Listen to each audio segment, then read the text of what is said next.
pendekatan restoratif justice yang saat ini tengah digaungkan oleh Kabareskrim Polri merupakan suatu pendekatan yang lebih menitik beratkan pada kondisi terciptanya keadilan dan keseimbangan bagi pelaku tindak pidana serta korbannya sendiri.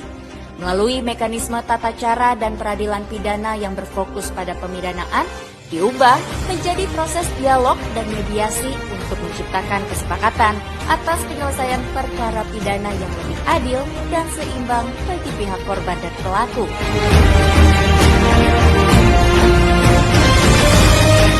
Dalam sebuah perkara dengan pendekatan restoratif justice, pihak korban dapat menyampaikan mengenai kerugian yang dideritanya, dan pelaku pun diberi kesempatan untuk menebusnya melalui mekanisme ganti rugi, perdamaian, kerja sosial, maupun kesepakatan-kesepakatan lainnya. Restoratif justice dinilai yang penting diterapkan di Indonesia karena proses pemidanaan konvensional tidak memberikan ruang kepada pihak yang terlibat. Dalam hal ini, korban dan pelaku berpartisipasi aktif dalam penyelesaian masalah mereka.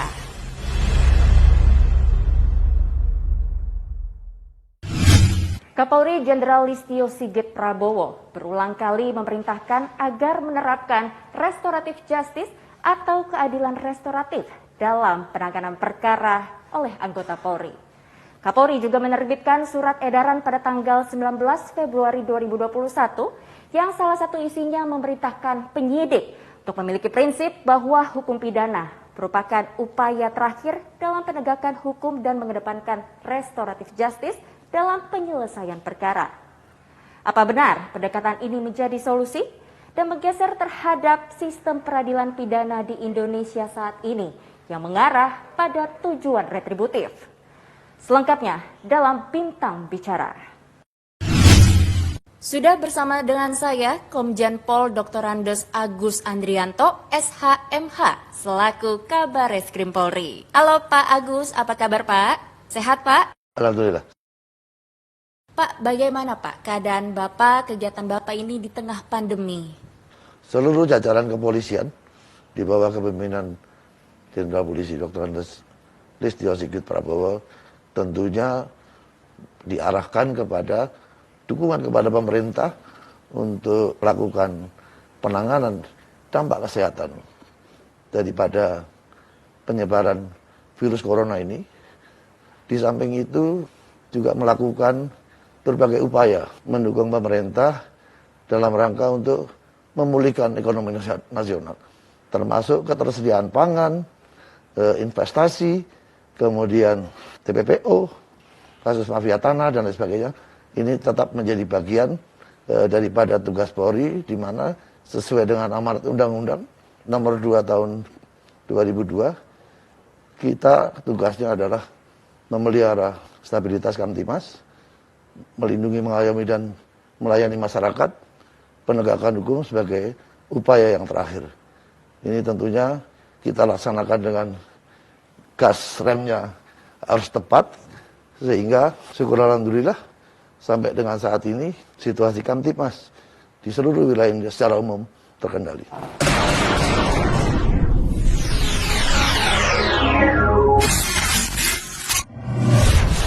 Pak Agus, Pak Kapolri meluncurkan 16 program prioritas. Salah satunya adalah restoratif justice. Mungkin masyarakat awam ini masih kurang paham, Pak. Ini kira-kira Bapak bisa jelaskan bagaimana sih, Pak, maksud dari restoratif justice dan apa, Pak, tujuannya? Praktek restoratif justice yang dilaksanakan di jajaran kepolisian ini sebenarnya sudah cukup lama dengan mengacu kepada berbagai hukum di masyarakat yang tumbuh. Sehingga sejak tahun 2016 ini upaya untuk melegalkan restoratif justice ini dilakukan oleh jajaran kepolisian. Syukur alhamdulillah Pak Listio Sigit Prabowo memiliki tekad yang sangat kuat untuk menerbitkan perpol yang memberikan landasan hukum bagi implementasi restoratif justice di jajaran kepolisian. Oke, baik Pak. Jadi restoratif justice ini sebetulnya seperti apa Pak? Paradigma penghukuman di negara-negara maju mengalami perubahan. Kita sendiri sekarang sedang mengalami overload warga binaan di lembaga pemasyarakatan. Tentunya ini harus menjadi PR kita bersama untuk carikan solusi sehingga paradigma penghukuman yang sifatnya pembalasan ini diarahkan kepada upaya untuk pemulihan keadaan. Karena mereka pada saatnya nanti akan kembali ke masyarakat, akan berinteraksi juga. Jangan sampai nanti ada antar mereka dendam. Itu kira-kira.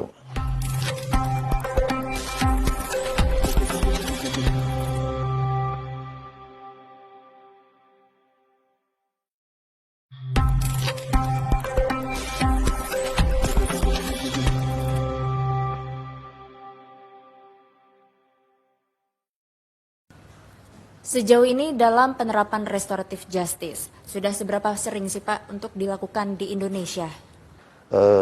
Dari aspek suatu kebijakan dalam bentuk restoratif justice. Ini tentunya kajian sudah cukup lama, Pak. Pada saat jadi terpidana umum tahun 2016, itu sudah kita mulai laksanakan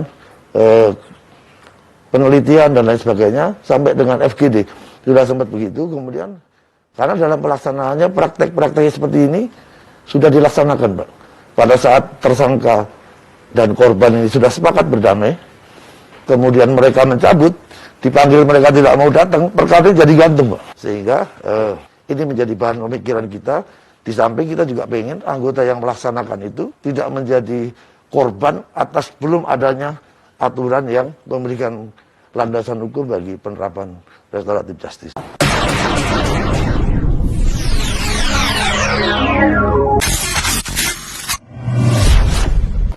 Lalu mengapa Indonesia perlu untuk menerapkan restoratif justice? Apa Pak sebetulnya yang melatar belakanginya? Kejaksaan dan Mahkamah Agung sudah mengeluarkan petunjuk kepada jajaran di bawah Kejaksaan maupun di bawah Mahkamah Agung untuk menerapkan restoratif justice. Untuk Polri sendiri, satu-satunya perkap yang diundangkan di Kumham ini adalah perkap nomor 8 tahun 2020 yang mengatur tentang restoratif justice. Artinya perkap ini betul-betul dijadikan landasan oleh anggota di dalam memberikan kepastian hukum apabila para pencari keadilan sudah merasakan kemanfaatan hukum dan keadilan hukum.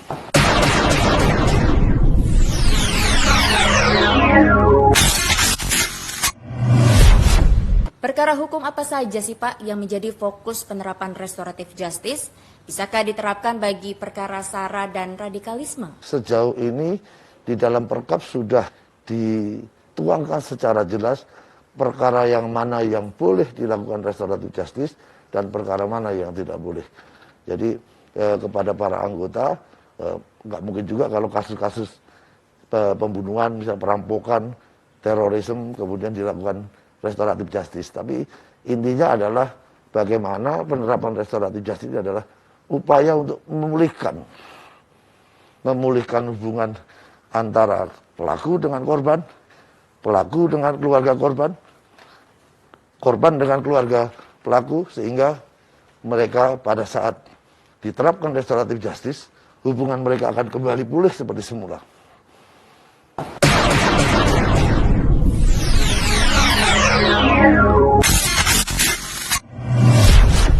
Artinya pada proses penyidikan, polisi memiliki kewenangan penuh. Apakah perkara dilanjutkan atau tidak, Pak?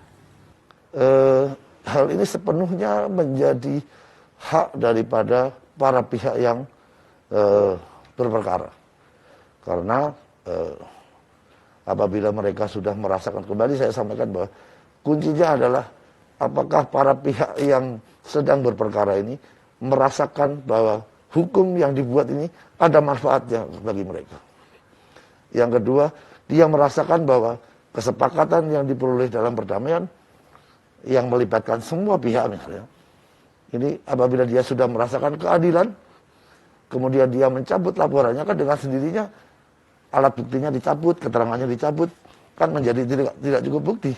Sehingga mau tidak mau, sesuai dengan pasal 14 ayat 1 huruf K Undang-Undang nomor 2 tahun 2002, polisi harus memberikan pelayanan kepada masyarakat sesuai kepentingannya dalam lingkup tugas kepolisian. Salah satu tugas kepolisian adalah penegakan hukum. Jadi dia harus memberikan, kalau sudah dicabut, ya harus dilakukan. Karena kalau enggak, maka anggota tersebut bisa melanggar undang-undang kepolisian.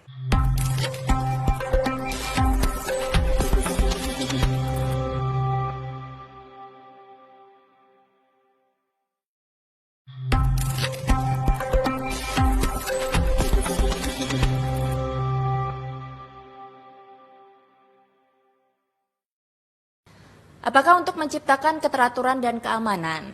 Apakah untuk menciptakan tegaknya aturan hukum? Sejauh ini perilaku para pencari keadilan itu macam bervariasi. Ada yang orang melaporkan untuk nakut-nakuti, setelah dia datang membawa surat tanda penerimaan laporan dari Polri, saya udah laporkan. Kemudian kalau yang pihak tersangkanya atau terkaitnya ini berusaha untuk melakukan perdamaian, dipanggil nggak mau datang. Kalau tidak diberikan landasan yuridis, ini anggota juga takut, Pak. Nanti diperiksa propam karena nggak ada dasarnya. Diperiksa Irwasum. Nah, dengan terbitnya Perpol nomor 8 tahun 2020, tentunya ini akan menjadi spirit dan semangat anggota untuk mendapatkan perlindungan dalam pelaksanaan tugas, sehingga dia tidak memanfaatkan proses restoratif justice yang dilakukan untuk kepentingan tertentu.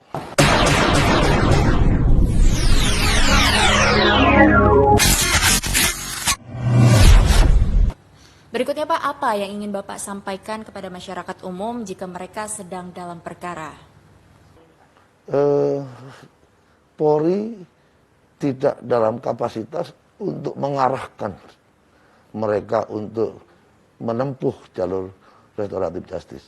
Namun dalam proses, bila mereka mendapatkan ada mediator, kemudian ada pihak-pihak yang memang bisa mengambil jalan tengah, kemudian diambil keputusan itu, maka dengan sendirinya kita harus ikuti. Karena kembali pasal 14 ayat 1 huruf K Undang-Undang nomor 2 tahun 2002 tentang kepolisian itu wajib memberikan pelayanan kepada masyarakat sesuai kepentingannya dalam lingkup tugas kepolisian.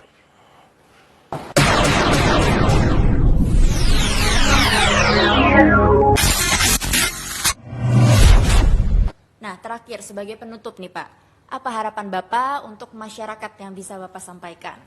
Ikuti saja proses hukum yang sedang berjalan, kemudian kalau terdapat tindakan-tindakan penyidik di luar ketentuan, harus punya keberanian melaporkan kepada atasan penyidik. Kemudian jangan pernah mau dipengaruhi oleh siapapun, kecuali memang secara sadar para pihak yang berperkara ini ingin menempuh jalur hukum atau jalur melalui restoratif justice, sepenuhnya adalah merupakan kesadaran dari para pihak tanpa campur tangan dari pihak manapun, dan berani untuk mengajukan komplain bila terdapat penyimpangan-penyimpangan dalam implementasi restoratif justice yang dilaksanakan oleh anggota.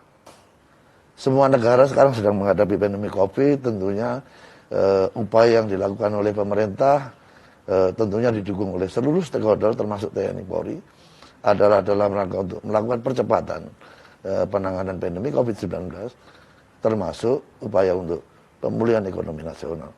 Khusus kepada APH, karena pandemi COVID ini dampaknya kemana-mana, sektor ekonomi, sektor wisata, transportasi, dan lain sebagainya. Tentunya kita mengharap aparat penegak hukum juga menahan diri dengan mendukung seluruh program pemerintah agar ekonomi cepat pulih.